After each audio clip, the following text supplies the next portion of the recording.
आखिरकार ईशल के सामने सब कुछ खुलकर सच आ जाता है कि भाई ये सब कुछ जो है वो अनाया ने किया है। अनाया शान के साथ वाकई शादी कर चुकी, तो अब क्या होगा? क्या ईशल इस राज को दबा देगी? अगर दबाएगी तो उसके बाद ईशल को फिर कौन सी सजा मिलेगी? क्योंकि अनाया के सबूत तो अब ईशल के हाथ में लग चुके हैं, तो अगर इसे नहीं बताती तो कल को सारी जो बात होगी इसे ईशल के ऊपर आ जाएगी। अनाया के साथ में आप लोगों को दिखाया जाएगा कि अनाया जो होती है ना, ऐसे ऐसा के सामने बात करती है कि भाई मैंने रोहान को सबको सच बता दी है, और माँ भी ऐसा को बताती है। तो इसी वजह से इसे घसीट कर लेकर आती है किचन के अंदर। ऐसा अनाया से पूछना शुरू कर देती है। इससे कहती है कि तुम्हें मसला क्या है, तुम चाहती क्या हो, तुमने जो है वो क्यों रोहान को सब कुछ सच बता दिया, और इसी वजह से आप लोग जो है वो अम्मी अबू के पास जा रहे हैं। ये बातें अनाया सुनेगी तो ये ऐसा कुछ जवाब देगी, इससे बोलेगी कि इसमें गलत बात कौन सी, अगर बता भी दिया है तो आपको परेशान होने की कोई भी जरूरत नहीं है। और देखो कि अभी तक तो मैंने जो वो किसी के साथ कोई बात शेयर भी नहीं की, रूहान को ये तक नहीं बताया कि भाई आपने जो वो जानबूझकर अम्मी और अबू को इस घर से निकाला है। सोचो अगर मैंने बता दिया तो फिर आपके ऊपर जो कितनी बड़ी बात आ जाएगी। ये बातें ऐसा सुनेगी तो ऐसा जोगी जहाँ पर बड़ी परेशान हो जाएगी और समझाने की कोशिश करेगी इस अनाया को प्यार से। इससे बोलेगी कि देखो कि तुम चाहती हो कि हम दोनों मिलकर जहाँ पर सुकून के साथ रहें, तो हमें हर सूरत में एक दूसरे की सपोर्ट करनी होगी, वरना हम इस तरीके से कामयाब नहीं हो सकते। अब जब आशिर और जो ईशल हैं से जाते हैं अपने आशिर ससुर के पास, अपनी सास के पास, तो ऐसा को तो ये सब कुछ अच्छा नहीं लगता और ये असद के सामने रोना धोना शुरू कर देती है। तो खाने की टेबल पे असद बात भी करते अपने वालिद के साथ। वालिद को कहता है कि पापा जान ये सब कुछ है वो आशिर को नहीं करना चाहिए था, अगर वो जा भी रहा था तो उसका हक बनता था कि ये ऐसा को बताकर जाता, आपको बताकर जाता, लेकिन उसने सब कुछ अच्छा नहीं किया। तो समझाएगा वालिद, इससे बोलेगा कि छोड़ें इस बात को दरगुजर करें और मामलात को जो वो हल करने की कोशिश करें, कोई बात भी नहीं है।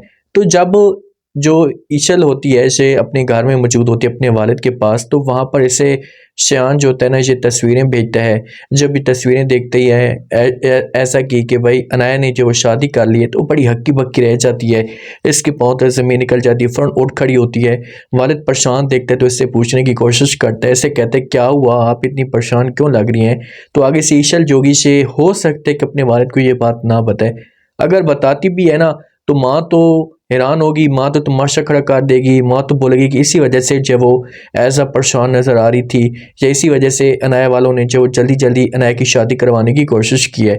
अब वालिद जो होगा ना ये बात करेगा ईशल के सामने, से बोलेगा कि देखें कि आपने किसी किस्म की कोई भी बात शेयर नहीं करनी, किसी को कुछ भी नहीं बताना, क्योंकि इज्जत का मसला है, वजह से जो वो अनाया की इज्जत बर्बाद हो सकती है।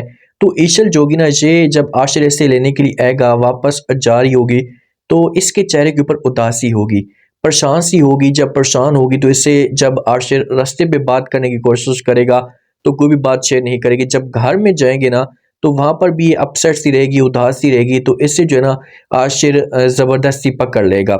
जब ज़बरदस्ती से पकड़ेगा ना तो फिर उसके बाद इससे पूछना शुरू कर देगा। इससे बोलेगा कि मुझे सब कुछ सच सच बताओ कि क्या माजरा चल रहा है, तुम आंटी और अंकल की वजह से परेशान नहीं हो, कोई और वजह है जो तुम मेरे साथ शेयर नहीं करना चाहती, मुझे बताओ अभी अभी। तो ये बातें ईशल सुनेगी तो इसे आशिर को समझाएगी, इसे बोलेगी कि ऐसी कोई बात भी नहीं है, अगर कोई ऐसी बात होती तो मैं आपको ज़रूर बता देती, प्लीज़ आप इन बातों को छोड़ें और इन बातों को दिल पे ना लें, अगर कुछ ऐसा होता ना तो मैं आपके साथ ज़रूर शेयर कर देती। यहाँ से ही चली जाती है, इसे जाती है अनाया के रूम में। जब अनाया के रूम में जाती है तो अनाया पहले देखती तो परेशान सी हो जाती है कि भाई ये क्यों आ गई, अल्लाह खैर करे। तो इसके पास जाती है, जाकर इसके साथ बात करना शुरू कर देती है। इससे कहती है कि देखो अनाया मुझे एक बात बताओ। तो आगे से अनाया कहती है कि जी भाभी बोलें कौन सी बात है। तो ईशल कहती है कि तुम आखिरकार बीवी किसकी हो, आप शान की बीवी हो या रोहान की, इन चीज़ों में इन दोनों में से आप मुझे एक सेलेक्ट करें। तो ये बातें अनाया सुनेगी तो ये ईशल को इनकार कर देगी, इससे बोलेगी आप कैसी बातें कर रही हैं, ऐसा कुछ भी नहीं है, मैं जो वो रोहान की बीवी हूँ। तो आगे से अनाया जोगी जब ये बात करेगी तो ईशल जोगी इसे सबूत दिखाएगी, इससे बोलेगी कि ये देख लें आप खुद अपनी आंखों के सामने कि ये सब कुछ क्या चल रहा है। तो जब ये बात सब कुछ देखेगी अनाया, तो अनाया को भी समझ नहीं आएगी, तो यहाँ पर अनाया सच बता सकती है।